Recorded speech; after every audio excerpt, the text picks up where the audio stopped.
You're listening to On the Payroll, my podcast about project management, consulting, project delivery on platforms such as Salesforce and Microsoft CE, as well as best practices around team building, leadership, and all the topics that I find absolutely fascinating. Actually, to be honest with you, the podcast is just an opportunity for me to speak to very interesting people about topics that I like. In today's episode, it's actually part 2 of a conversation I had initially with Cayman McGovern, who is the Salesforce Salesforce Customer Success Director. We dig a bit deeper into some of the key areas that organizations should focus on if they want to truly leverage Salesforce into providing long-term business value. And so we kind of dip into discovery, how and why it's important, the different commercial structures, and why it is important to be flexible based on the company, the culture, and what you're trying to achieve. We also move a little bit into the more personal side in terms of what makes him tick, the values that he holds in his personal journey. So I enjoyed the conversation so much, it had to have 2 parts, and this is part 2. I really hope that you enjoy this as much as I enjoyed having the conversation. Thanks a lot.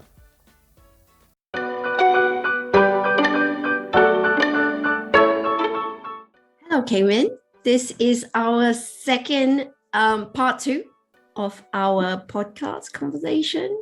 How are you today? I'm very well, thank you. And I apologize for any continuity gaps as well, by the way, because I've moved my desk in my office, so the background might be slightly different. That's the explanation.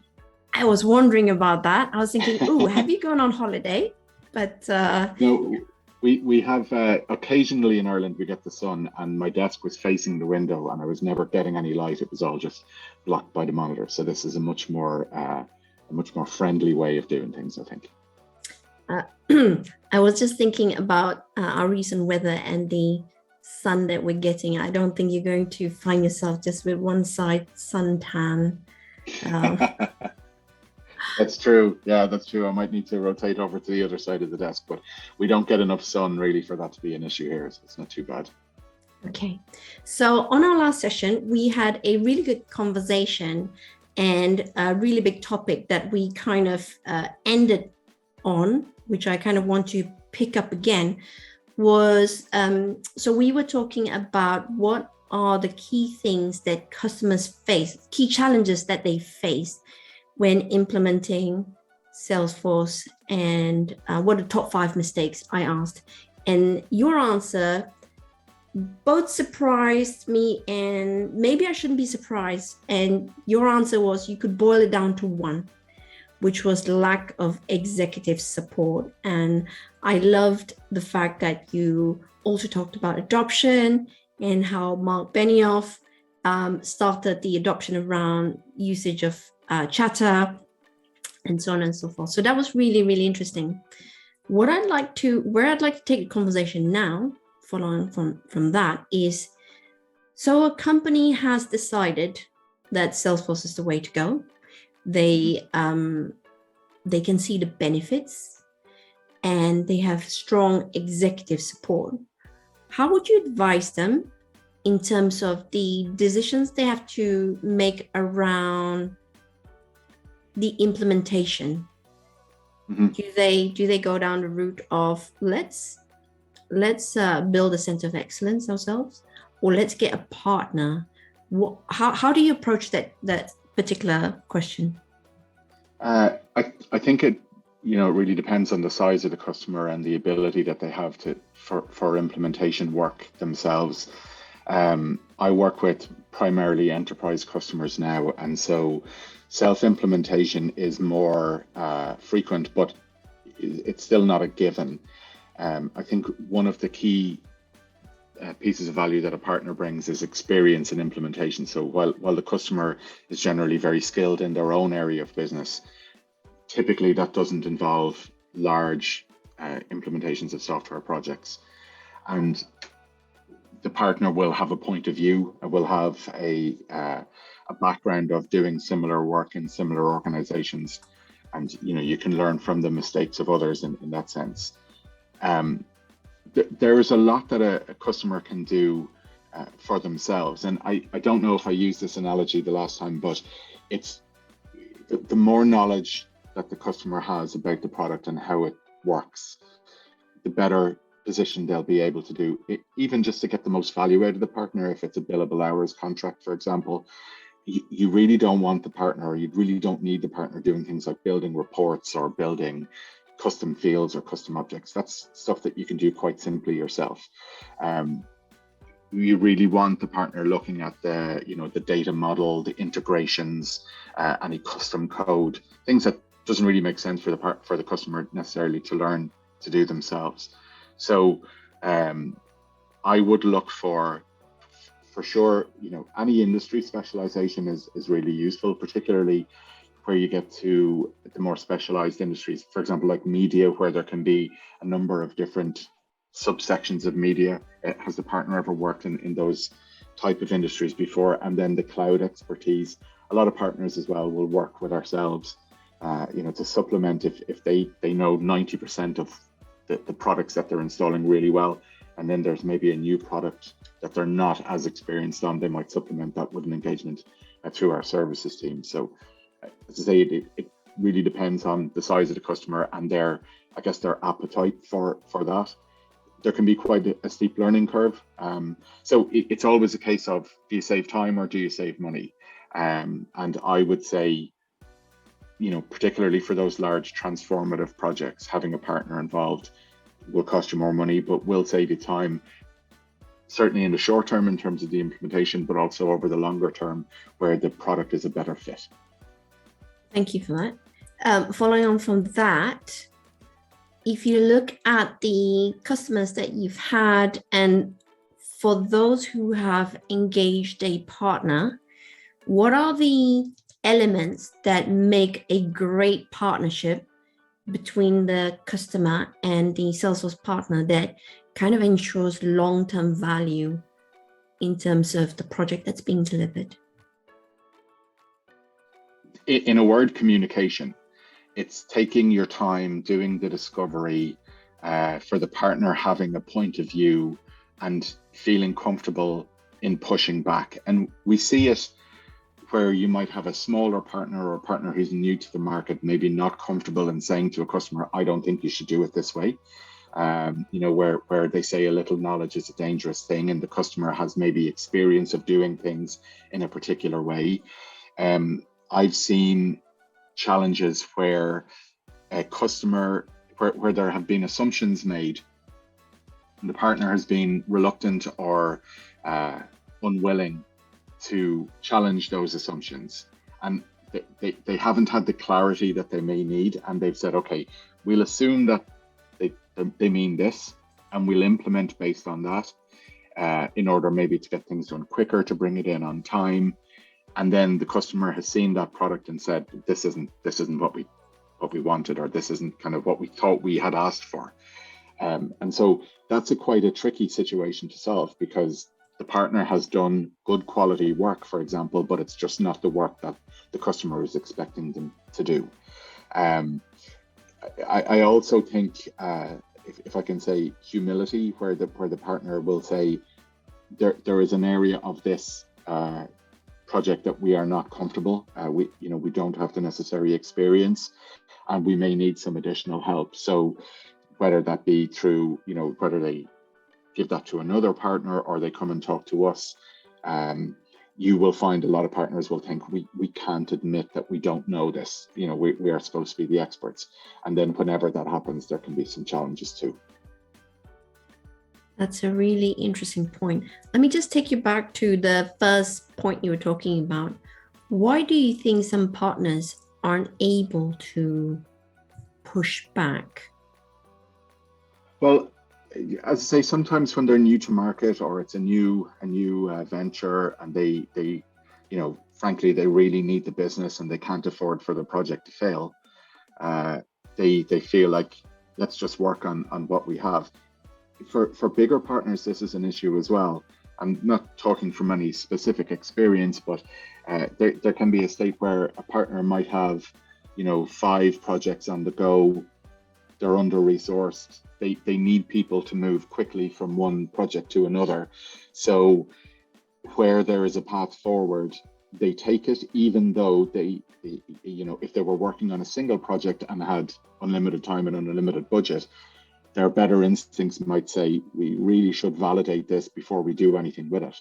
In a crunch situation, it could be, look, we really need to get this finished because we have all of these other items of work that we need to move on to. So it's, sometimes it's understandable, but it can be a thing of taking shortcuts or hoping for the best. And sometimes it works, but a lot of time it doesn't. And as I say, where you get a situation where if the work of the partner is quantifiably not up to scratch, when I would get involved, it's kind of easy to point the finger, if you like, and say, look, this isn't what we expected, and there are deficiencies, and you also have a smaller delta. It's easier for me to engage somebody to fix the work or to bring it up to scratch. But where you have a situation where the partner has read the requirements one way, the customer has read them another, then it becomes a lot more difficult to agree a path forward, because I've seen situations, for example, where the customer would say, okay, there is a component of the project that allows for us to get changes made, and we need all of these changes. And the partner would say, well, that's actually development work. It's not remediation. We're not fixing bugs. We're actually changing things, wholesale. And it's just it's more difficult to salvage the relationship. I think the accepted wisdom is, if there's an issue in a partnership, it's always better for that to be fixed and for the original partner to do the work, rather than bring in our services team or a different partner. But where you have a situation where both sides genuinely feel like they haven't done anything wrong and somebody has to pay, it's a lot more difficult to salvage that relationship, I think. I think I've been there. So sure we all have. So as you're speaking, I'm getting some PTSD flashes from some of the more challenging projects where that has been the case, as you say. I feel that a big part is about the requirements that hasn't been, as you mentioned, hasn't been understood or clarified or articulated clearly in the requirements document that's been signed off. And I've seen signed off documentation with the word TBC in it for a fixed price project, which has not gone down great. So I can totally relate. And on the other side of it as well, as a partner, you don't want to be going back to the customer every 20 minutes and saying, did you mean this or did you mean that? It can be irritating for the customer, particularly where time is an issue. There's a particular customer that I was working with where it was impossible to get time in their calendar to talk about stuff, even after the challenges had been identified. And we had said we need to have a call with the partner to just put everything on the table. To try and find time in their diary was really difficult. So I had a lot of sympathy for the partner in that situation. So it's, like you say, it's finding that balance of, can we validate what we've done, prototypes and demo systems, and here's an example of the functionality that we think you mean, where you haven't spent an awful lot of time on it. It's just maybe just a wireframe or whatever. That can be super helpful as well. I'm just going to tie it back to what you said in the previous session around strong executive sponsorship and support. So I've had projects of both sides. One was where they just couldn't make time for us. Absolutely. Even at the discovery stage, right at the beginning, which I thought would spell, quite a bumpy ride, as well as another client who were obviously still very pressed for time, but where the sales director actually put his foot down and said, you need to focus, you need to make time in your calendar to get this done, because it will help us get better in the long run. And that made such a huge difference for us as a partner in terms of getting time to validate, for the show and tell, to make sure that we're on the right path. And I think that kind of ties back to strong executive support, wouldn't you say? Yeah, absolutely. Absolutely. And look, if you were building a £5 million house, there is nobody in the world who would say, we leave it to the builders, they know what they're doing. It just wouldn't happen. And if you're not invested in it, and I would suggest if you're working with somebody who is content to let things roll on, then perhaps they don't have enough skin in the game. They don't have enough of a stake in the project of it being successful for them to be worried. And maybe you need to go a level up, and talk to somebody else in the organization and make that clear that this is what's happening.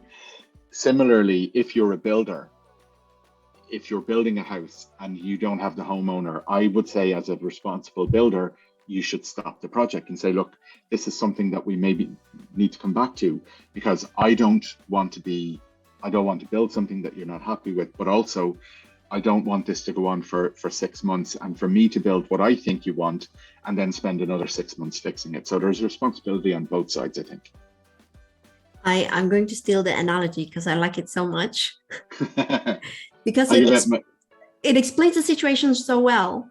When I'm talking about, particularly on that, and just recently on the topic of fixed price and time and materials, and how much clarity you absolutely need for a fixed price project versus, if your time and materials, you can keep going back to the owner and say, how would you like your doors? How would you like your windows, your bathtub, so on and so forth. But if you're saying, here's 5 million, build a house that I want, I would want to know exactly how you wanted it before I got started. So absolutely. Yeah, absolutely. And then you'll have the situation where you will have situations where the person in charge will have a vision but can't really articulate the vision, or they may not. And actually, this is an interesting point as well. I think one of the challenges that I would have is where I get when I'm working with a customer who has tried to map their knowledge of Salesforce onto their business problems and not the other way around. So I might work with a customer who says, yeah, I went on Trailhead, which is great, and I learned about workflows, and I think we could use workflows in scenario 1, 2, and 3. That to me is less helpful, if I can say it, than a customer who says, this is how our business works. Because it's my job to explain how the functionality maps on to the process. It's not the customer's role to understand what functionality is available and how it maps on. And some of the personas that we have when we talk about admin, so you have your accidental admin, right? Somebody who is the sales manager and congratulations on your promotion, you're in charge of Salesforce. Or you have the also admin who is primarily something else, but also is involved in Salesforce. And for those people, Salesforce is so feature rich and there are so many resources, it can be completely overwhelming. If you go to the help site and type in workflows, you'll get thousands of results. So, but I always say, if you have a success manager, it's their job to listen to your business challenge and say, these are the key capabilities that Salesforce has that maps onto that. We do an exercise called a business value engagement, where we literally just say, as a business, what is it that you're trying to achieve? Let's say increase profits, reduce costs, reduce time to serve in terms of customer service.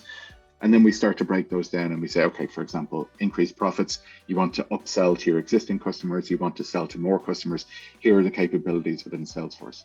And as a sales manager or a service manager or a marketing manager, you're focused on how do I sell? You're not focused on how can I help Salesforce or how can I use Salesforce to help me sell? So in a requirements session, it's not about, okay, how do we use this product? It's, and how do we know, how do we take the features that this product has and implement it in our product, in our business? It's these are the business challenges that we have. What is it that Salesforce can do to support those?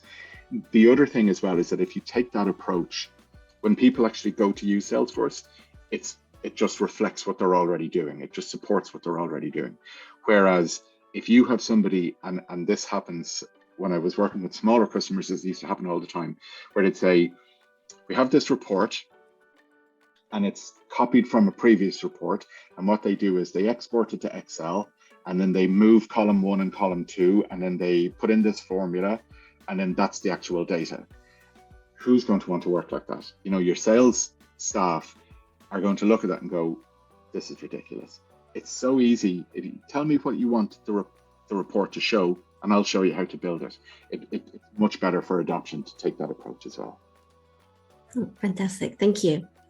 I was just thinking about our previous session and now, and I like the fact that your career path has taken you here and built the foundation. So you were a QA engineer before, for example. So it gave you a very good idea about how a product should work and how users should use the product in a business sense.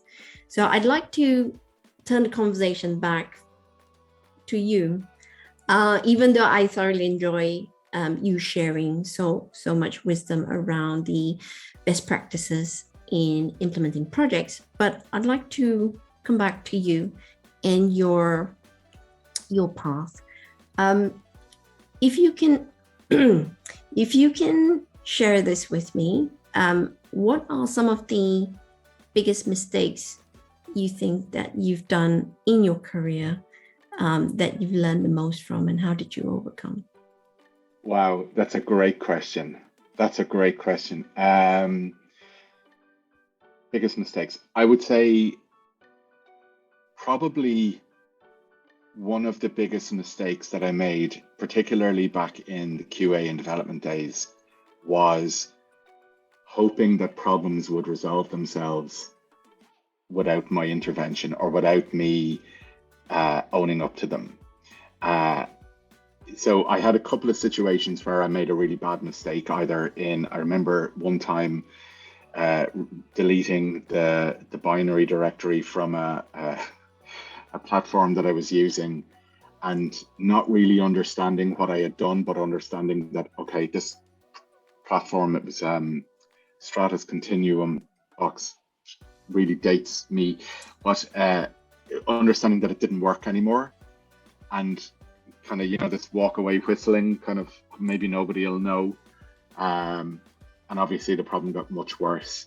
Or if I was struggling with a concept or struggling to pick something up, hoping that I would just be able to figure it out without having to admit that I didn't know what I was doing, or that I was really struggling with it. I think throughout my career, I found if you are honest and open with people, most people will help you. People are generally quite good, and I think as well, you know, most people understand what it's like to be, say, at the start of your career and not really knowing what you're doing and trying your best but struggling, and they will help you to understand, you know, how you can work better or how you can rectify mistakes. And I think where I started my career, it was a really technical, specialized organization, and I was surrounded by people who had worked there for a long time, and I found it very difficult to say, listen, I don't really know what I'm supposed to do, or I don't really know how to go about this. When I got to the level of maturity and I would say confidence, where I understood that it was okay to do it, it really changed things completely. You know, it made things so much easier. And now I'm lucky that I'm in the stage of my career where we have a lot of grads, we have a lot of people earlier in their career, and I'm able to repay that, you know, and just give the benefit of my experience. There are a couple of, I would say, sliding doors moments in my career where I look at, I'd had maybe two choices and I picked one. Had I picked the other choice, I think my life would be quite different. So at the point where I took the QA role, I had actually been offered a role as a database administrator, which was really what I like to do, for a financial services company. And the money in the DBA role was like much better, twice as much as I was maybe 22 at the time. So it was significant. The reason that I took the QA role was because I thought I'd get exposure on a lot of different platforms. I'd get different, I just get a lot more technical experience. And I felt with the DBA, it's kind of what I know how to do. And even though I was quite early in my career and I probably would have learned a lot, it would have been very focused on that area.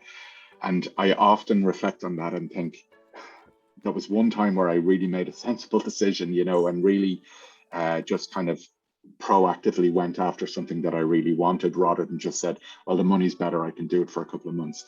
I ended up working with that company as well, the QA. I was there for 15 years and I went through different roles. I got a lot of opportunity. I met my wife there, made lifelong friends, which I probably would have done in the other role. But I think had I started as a DBA in the other role, I would still be a DBA now. Whereas now I'm in a role where I love it. I think it really makes the best use of, whatever talent I have. And I'd never even heard of that role. It didn't exist at the time, but I don't think I would have had the skills to go into that role had I not taken the QA role. I don't know if there's anything else that I would kind of look at as a mistake. Obviously, there's the day-to-day mistakes, where you, another mistake actually, kind of a theme on that one is trying to tell the customer what they want to hear and making promises that you're not sure that you can stand over, because in the moment you want to provide, with the best of intentions, you want to provide some reassurance to your customer that you can help them. I learned, maybe not as early on as I should have, that it's much better to give someone bad news up front and then maybe mitigate it than to promise them everything will be fine and then 2 weeks later have to give them the bad news that you should have given them 2 weeks ago. And again, I think that comes with experience and confidence. And, early in your career, it's difficult to do that. I think as you mature and get a bit of experience, it's a little bit easier. I really like your sliding doors story there. It informs me as your decision-making process and how you've approached it in terms of, will it give you more advancement versus cash?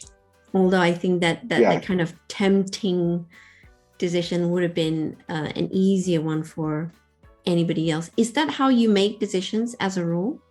Yeah, I look at the analogy that I always use. It's a lower rung on a longer ladder, and I think my primary focus is I like being helpful, right? And I like working with customers and explaining how they can solve problems that have been giving them challenges. And I think I tend to gravitate towards roles like that.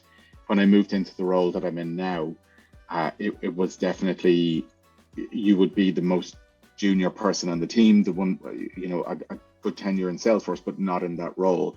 But I was excited to do it because I felt ultimately this will get me closer to what I want to do. So yeah, that would be, I would have no problem. And I think as well, this is another thing that comes with experience. I don't really worry too much about titles or rank or seniority or things like that. I've never really been concerned about I need to be the most senior person in the room or I need to be the most knowledgeable person in the room. I'm happy just to, it sounds kind of conceited, but I'm happy to be focused on how do we get the best outcome out of this, whether that involves me or somebody else, I don't really mind. And that's given me a lot of freedom because it allows me to consider roles that if I was purely focused on my career and let's say I wanted to be an RVP or SVP, I'd say, well, I can't really take this role because it wouldn't get me closer to that role. But I can look at it and say, well, actually, I think I would enjoy this more. So I can, I can look around and consider that. So it would be part of the decision-making process. But what would make me happier, and that's a really nice position to be in, I think. Is that something that drives your decisions? What would make me happier? Because that Definitely. sounds Yeah, definitely. And a throwback. When I left college, back in 1991 or two, I took a role that was completely the wrong role. It was we could do another 2 hours on this role, but it was basically I worked for a software company where the owner was more concerned about profit than about quality. And I was straight from college. I was writing payroll systems for some of the biggest companies in Ireland, completely and totally over my head, like absolutely over my head. I was working like literally 16, 17, 18-hour days, 7 days a week. I remember I worked on Christmas Day and all the time had this horrible sense of the way that I described it at the time was, if you're on a bike and the bike starts to wobble and you're going to crash, it's only like, can I find somewhere soft that I'm going to crash in? And all you see is concrete. Even just thinking about it now, you're talking about PTSD. I really get it, and I was too young, I was too immature to say this is not right. And to make things worse, I was getting paid like £100 a week, which even at the time wasn't amazing. I was getting paid by check. The checks would bounce. It was crazy. I went to a meeting with a customer and the customer basically threatened me with jail. He said, you've taken all this money. Our legal team is bigger than your whole company. We're going to do you for fraud. I was now 20 years old at this point. And I just was sitting in that meeting going, this isn't what I'm supposed to do. Right. So I quit the job. Not before I was actually in hospital with, I developed type 1 diabetes, which the doctor says was brought on by stress. It was a horrible time. But it was great that happened to me so early on, because I resolved then, there's no way I'm ever going to go through that again. There's absolutely no way I'm going to put myself through that again. And I've been really lucky with the companies that I've worked with and the companies that I've worked for, where the culture in Salesforce was very much people first.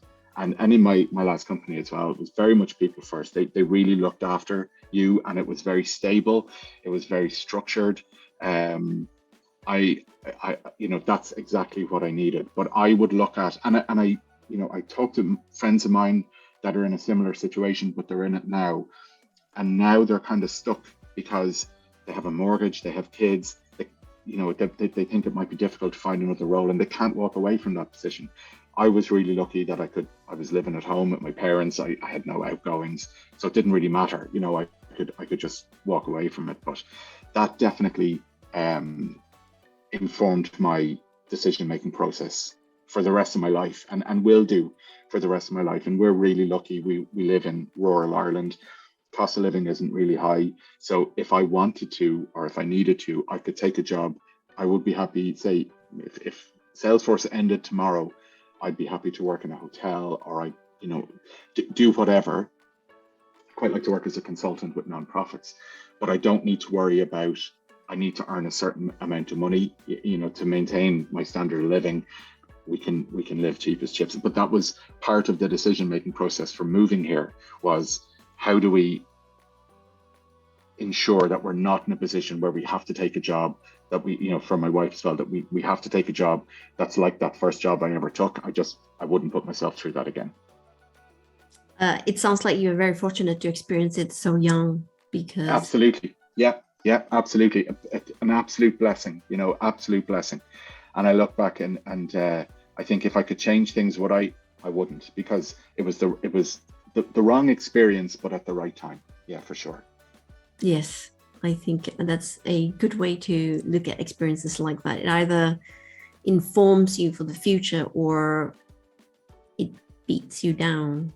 So yeah, absolutely. And I, even with my children, when we're talking about what it is that they want to do, and all I say is just find something that you enjoy. Not even something that you can tolerate. Find something that you actively enjoy, that gets you out of bed in the morning. And look, I know not everybody is in that position. I genuinely know how fortunate I am, but I also think that it's not 100%. It's maybe 90% luck, but 10% of it is me learning from that early experience and putting myself in a position where, I'm not dependent on that kind of role. And I'm delighted that I'm in the situation that I'm in now. Fantastic. Thank you. It moves me very nicely to the next question, because you've already given some clues. What are the kind of things that bring you joy? Well, professionally, it's the aha moment. I really love, as a specific example, I remember working with a customer. This is a couple of years ago, but I still remember it. And I was able to show them a trick in Salesforce that would save them 20, 25 minutes. And they were like, and that's what I love. Explaining how I really believe in equal opportunity or equal access to opportunity. That's my thing, right? And I really believe in software as an enabler for smaller organizations, particularly nonprofits. They're very kind of niche nonprofits that have a significant impact on the people that they work with, but don't have a very wide reach, and could help an awful lot more people if they had a wider reach. I do truly believe in the power of software to help them to get there, not just Salesforce, but all software really. And so that experience of being able to help people help others, I think is great. It gives me an awful lot of satisfaction. I work with Special Olympics, which has been one of the most overwhelming positive experiences of my life. I started as a volunteer with them in 2003 when we had the World Games in Ireland, and it was the most magical 5 days, I promise, I will ever experience outside of the birth of my kids, that kind of thing. But then we had the National Games in 2014, so I went down with my basketball team to there. We've recently moved house, so I haven't attached myself to a club up here yet, but I'm hoping to soon, because again, it's just one of those things where you put in 60% and you get 200% back. It's incredible, so and in my personal life, just watching my kids grow up, listening to my daughter sing along with the radio, I think is one of the most joyful experiences I could ever have.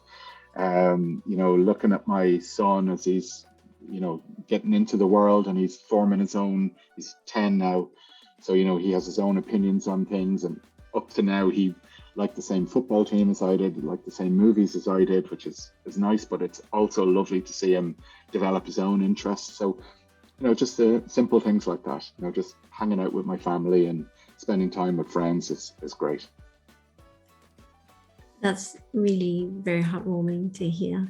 Can you tell me how you got into the Special Olympics? How did that start? So when I was 14, there was an organization in the town I grew up with which gave respite care to families who had a child with mental disability, and it would just enable them to take their other kids out for the day. It was the first Saturday of every month, and a friend of mine volunteered and asked me to come along, and I loved it. It wasn't anything too engaged. It was just playing football with people and stuff like that. And so we have an organization in Ireland called St. Michael's House, who are specialist schools for children with mental disabilities. So I volunteered there. The summer that I turned 16, I spent the summer working in 2 schools, which was incredible, And then I was asked if I would help out with the Special Olympics team that was affiliated with the school, which I did. And then in 2003, we had the international games. So from all over the world, athletes came, and I registered as a volunteer. And then literally once I was in the database, I was contacted to say, could you help with this team? Could you help with that team? And I've always been, happy to do that. It's generally, maybe a couple of hours a week, but it's really just showing up. I come back every week, so I've been involved with badminton, basketball, and bocce, which is like bowls. So I'm obviously stuck in the B section of the database. I can't think what will come next, but it's lovely, and I bring my son with me, and he really, when we were in Dublin, he really bonded with the team, with a great team of guys who are maybe aged between 20 and 30, and they kind of adopted him as their mascot. And I think it was brilliant for him, to see how people with different abilities and people that are not the people that he sees every day, how they are, as engaging and as funny and as opinionated as anybody else. So it's been, as I say, one of the overwhelmingly positive parts of my life, for sure.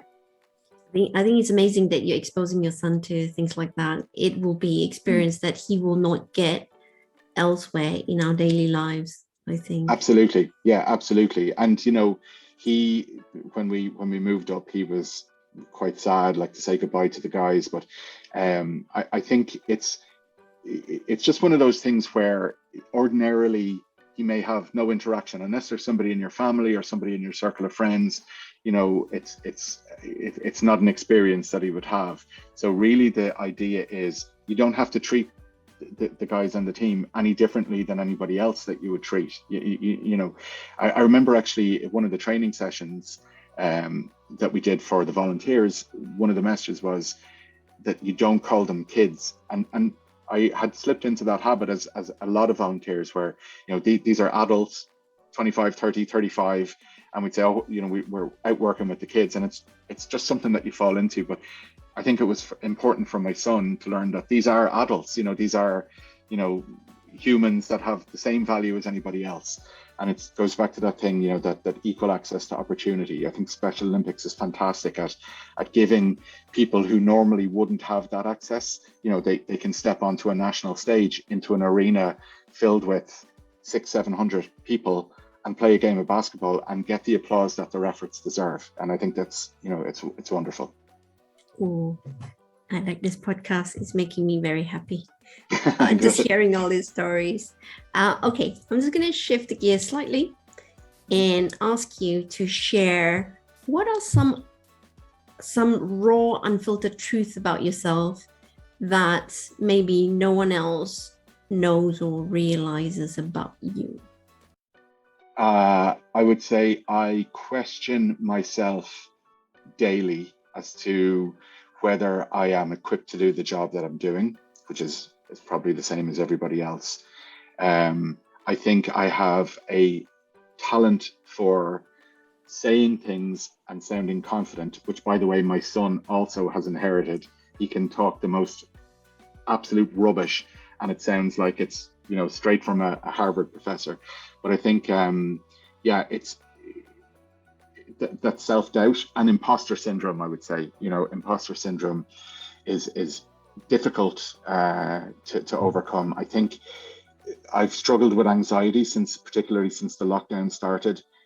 At a subconscious level, I would say. I wasn't aware of it, and having spoken to people who go through it as well, I think that there's anxiety that you are aware that you're feeling, and then there's anxiety that you're not aware of, that manifests itself as in physical ways, pains in your chest and things like that.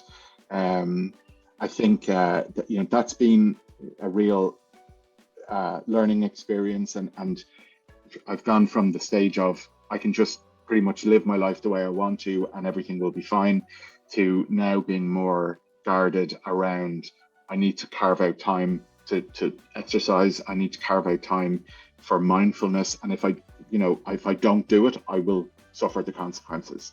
I think it's difficult to do something that keeps you feeling normal or keeps you feeling well, as opposed to something that makes you feel better. For me, it's if I don't exercise, I will feel bad during the day. If I don't take time out to practice mindfulness, I will feel anxious. And it can be very hard sometimes to motivate yourself to do that. But I've learned, particularly over the last kind of 9 months, that if I need to do it. Anything else? I think as well, one thing feedback that I get from my manager a lot is I need to push myself forward more. I need to be more assertive about the stuff that I am good at. And I think the roles that I've had in the past in terms of like a technical support consultant and things like that, while they've been enjoyable, have always been predicated on somebody coming to me and asking me for help. Whereas the role I'm in now is more about me going to somebody and saying, I think you need my help, and it's particularly working with enterprise companies where somebody is obviously very successful in their professional life and they've spent a lot, what can I tell them about running a business? I can't tell them a lot about running a business, but I can tell them a lot about how Salesforce can help them get more time back, spend time doing what they're interested in. And that is a struggle for me to push myself forward and say, I can help, and I think you should listen to what I have to say. But it's something that I'm working on, and I say I enjoy the process, but I can't see myself making progress. So that's been positive too. Okay, thank you for that. You shared a few of this already, but I was wondering whether there are any more. So I'd like to hear what some of your core values are. I think I strongly believe in fairness.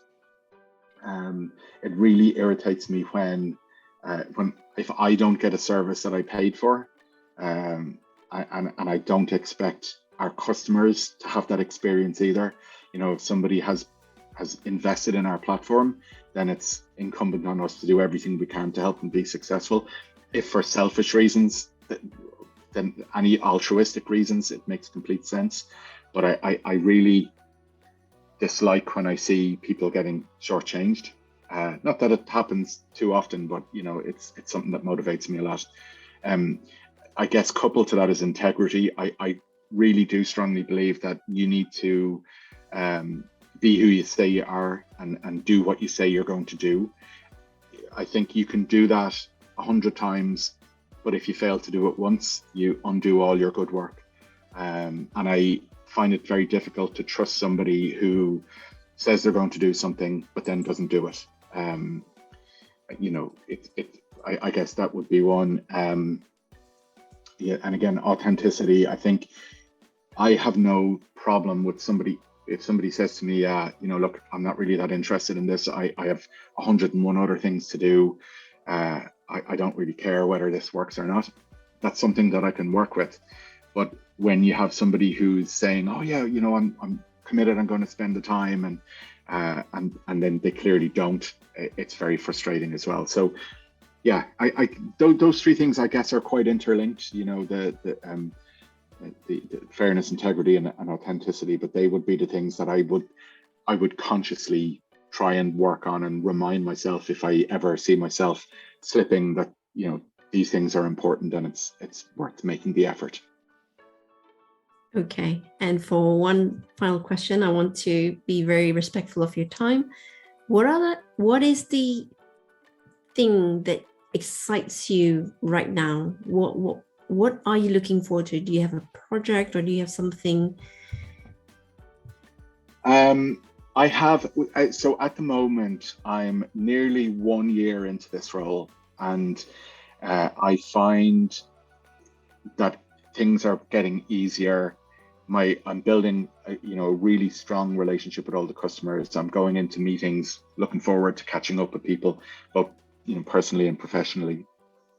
Ultimately, for me, what I would like to do is move into the consultancy world, and I think work with smaller customers where I have more of a direct impact. So the work that we do now is great, but it's over 3 to 5 years, where you start to see the impact of it. There's a lot of stuff that you can do immediately, but when you're really talking about business transformation or business value attainment, it's over the long term.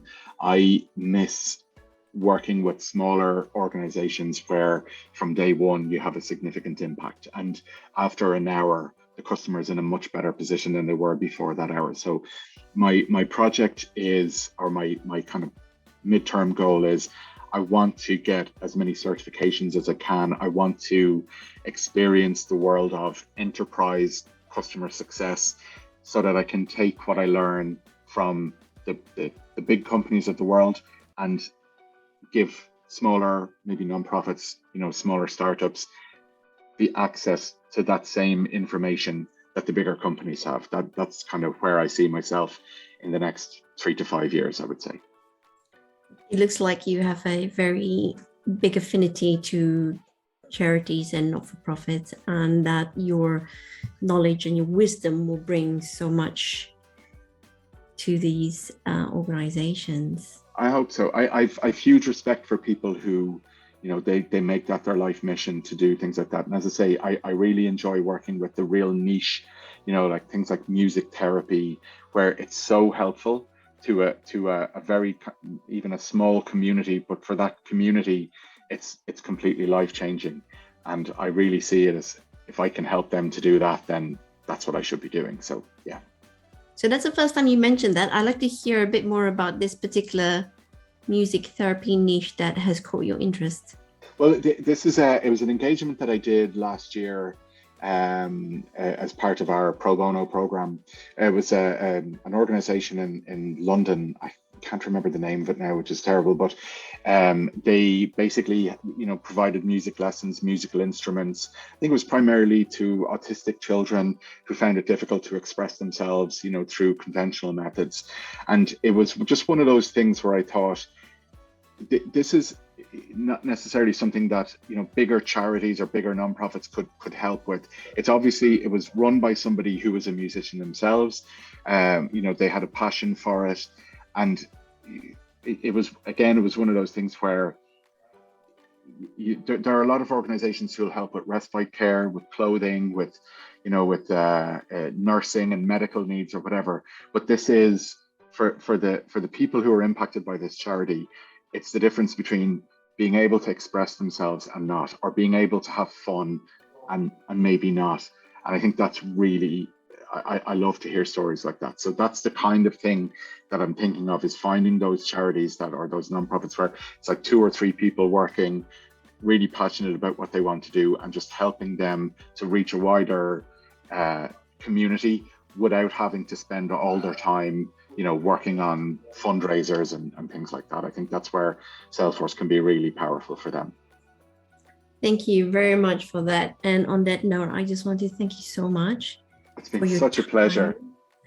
For your time on these two sessions. I've learned so much, not only about what you do, but also what people can do, organizations can do in order to become more successful in the way that they implement the platform.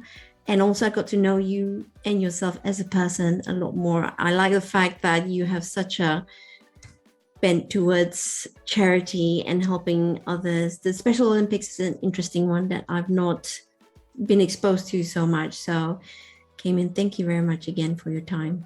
Absolute pleasure. Anytime. Thanks very much. Thank you.